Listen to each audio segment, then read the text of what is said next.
Sa malayo, isang Windblood Demon ang lumilipad pabalik sa base. Pagdating pa lang nito, nagulat ito, "Your Highness, bumalik na kami."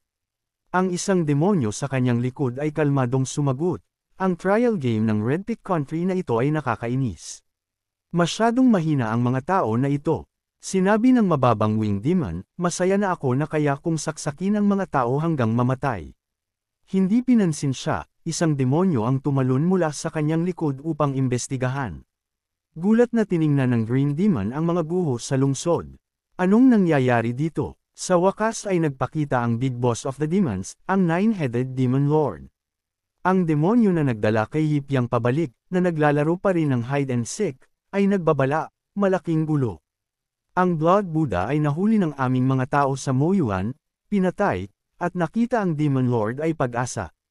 Nagpaumanhin ang demonyo, "Ang iyong nasasakupan ay walang silbi. Pakiusap, parusahan mo ako, Demon Lord." Si Gyuto mo ay nawala sa composure, tumalon pababa sa lungsod.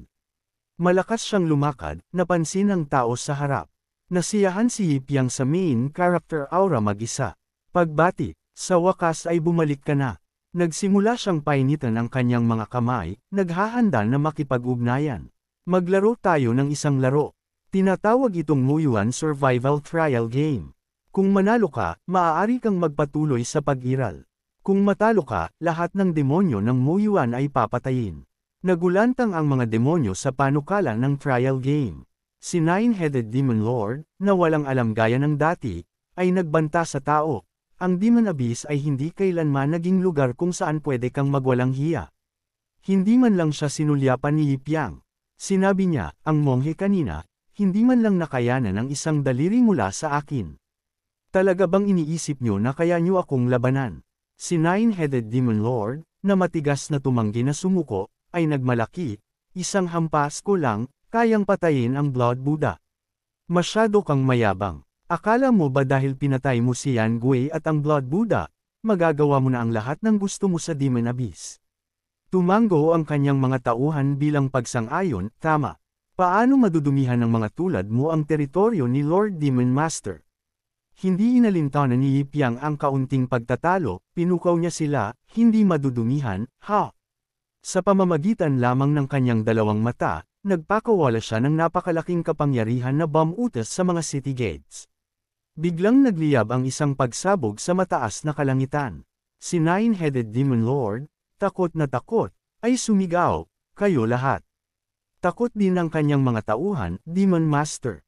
Nagbigay si Yipyang ng huling pagkakataon sa mga demonyo. "Mag-isip kayo ng mabuti." Tumingkad ang kanyang tingin at nagsalita siya ng paisa-isa.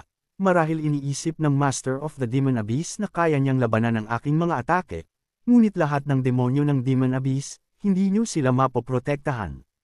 Kaya, ang tanging paraan ay sundin ang aking mga patakaran at laruin ang larong ito."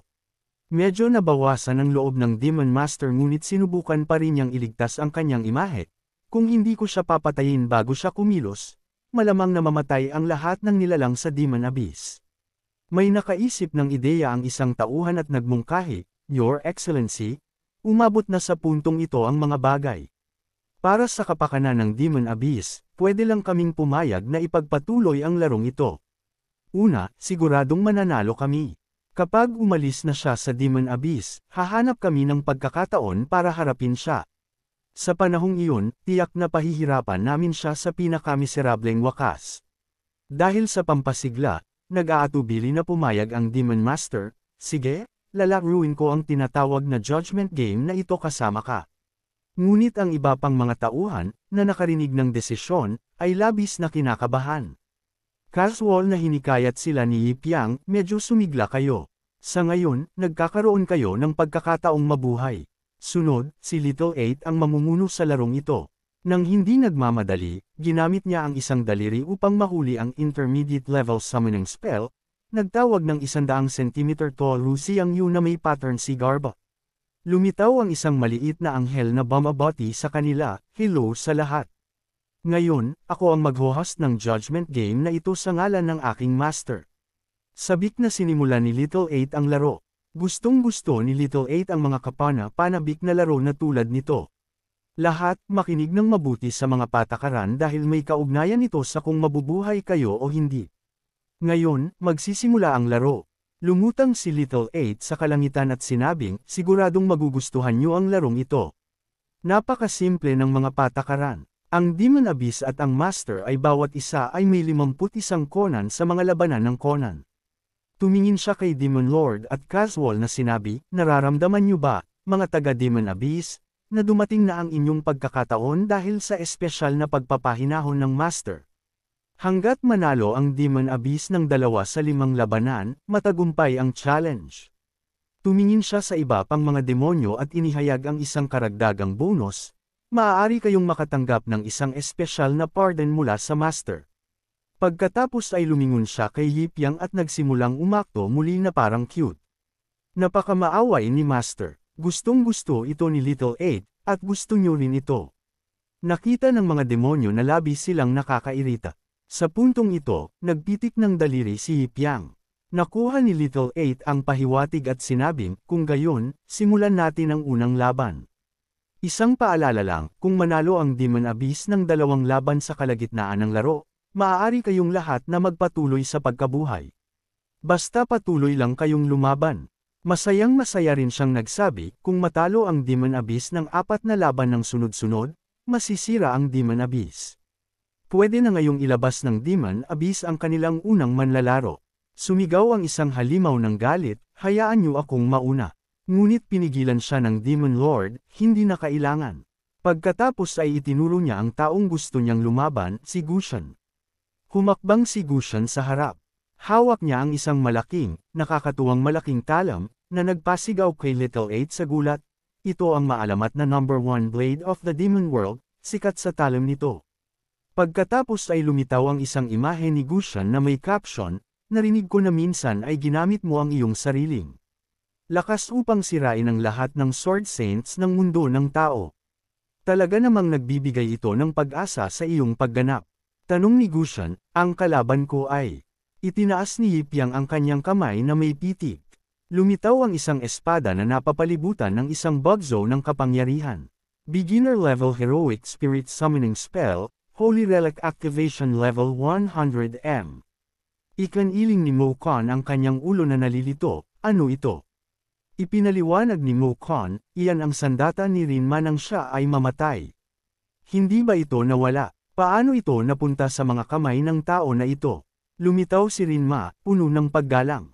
Pagbati, Master, salamat muli sa pagtawag sa akin, pagpayag sa akin na bumalik sa mortal realm bilang isang heroic spirit at muling maranasan ang kilig ng labanan. Agad na nagtanong si Yao Mang, Rinma, ikaw ay mula sa Demon Abyss bloodline. Paano mo nakilala ang isang tao bilang iyong master? Ngini siya ni Rinma, palagi kong kinikilala ang malakas bilang aking nakatataas. Mga ignorante. Kumpara sa aking master, kayong lahat ay masyadong mahina. Agad na napukaw ang Demon Lord at nagutos sa pamamagitan ng nakakakilong mga ngipin, Gusion, huwag kang magpakita ng awa. Ang isang maliit na alipin ng demonyo ay naglakas loob na ipagkanulo tayo. Dapat mo siyang pagsisihin sa kanyang pagtataksil sa Demon Abyss. Pinakawala ni Gusion ang kanyang galaw na Ghost Blade The World First Divides at pagkatapos ay sinabing may pagpapasya. Makakasiguro ka, sisiguraduhin kong dadalhin niya ang kanyang pagsisisi sa libingan. Swoosh! Pagkatapos ng galaw na iyon, agad siyang nahati sa 2. Nagpatuloy si Gusion sa kanyang pag-atake gamit ang Ghost Blade Heaven and Earth Net, na nag-iwan kay Rinma na hindi makapag-react habang papalapit ang atake.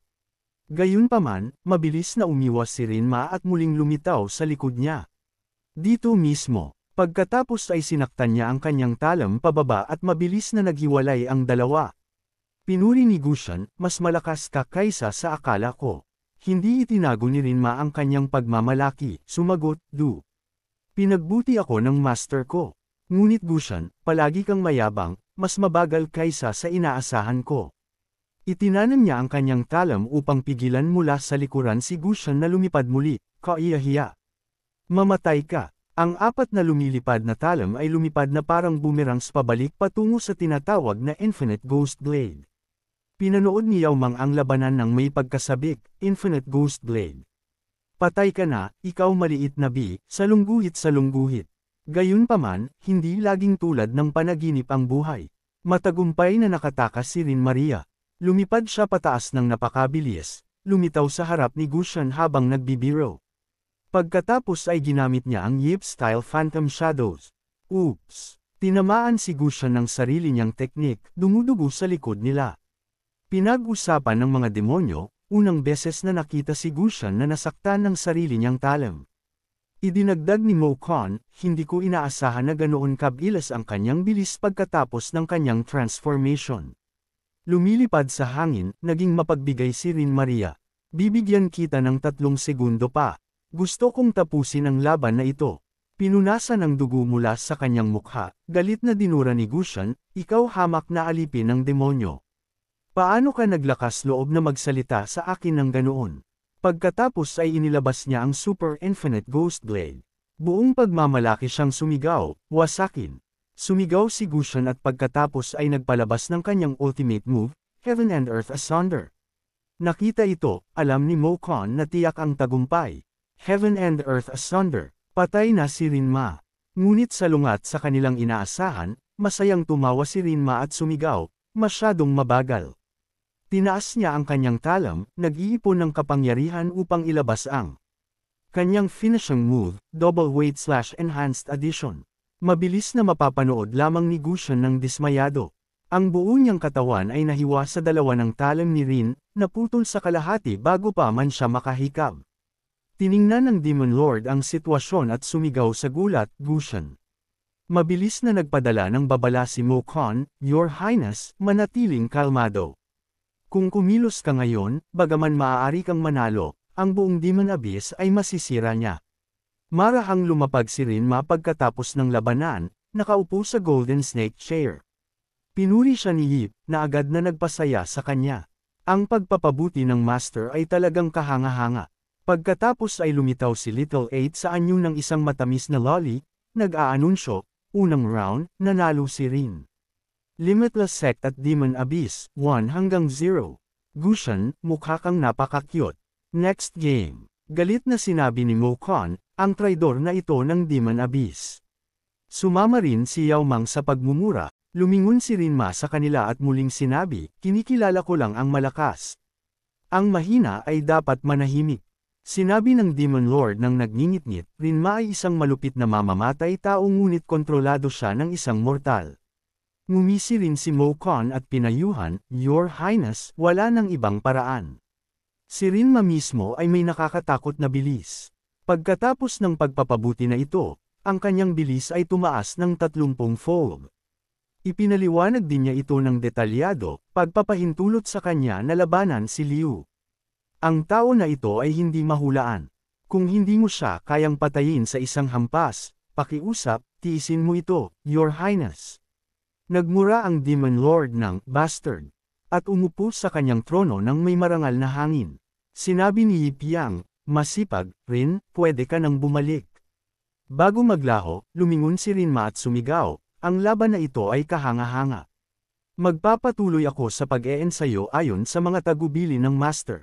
Inaabangan ko ang pag-aayos ng Master ng susunod na labanan sa lalong madaling panahon. Bukod pa rito, nasisiyahan din ako sa paglilingkod sa Master. Sana ay bigyan ako ng Master ng pagkakataon. Umaalis na ang tauhang ito. Matapos umalis ang tauhan, sumigaw si Yip Yang na parang bata, bilisan niyo. Hayaan niyo na medyo mas malakas ang susunod na Demon Abyss Champion para mas nakakapukaw ang laban. Nagkomento si Mo Con at pinayuhan, Your Highness, ang tunay na trump card sa aming mga Demon Abyss Giants ay si Gu. Huwag kalimutan, sumang-ayon din ang Demon Lord, tama. Fry, siguradong mananalo tayo sa round na ito. Si Gu, nasabik na makarating sa entablado mula pa noong nakaraang laban, ay napakayabang. Your Highness, hinding-hindi ko kayo ipapahiya. Pinatunog ni Yip Yang ang kanyang mga daliri at tinawag si Jun Shaoyi upang lumaban. Ang nagpapahiwatig na White Bear ay tumalon mula sa langit. Sa wakas, hinayaan ako ng Master na lumaban. Napakasaya.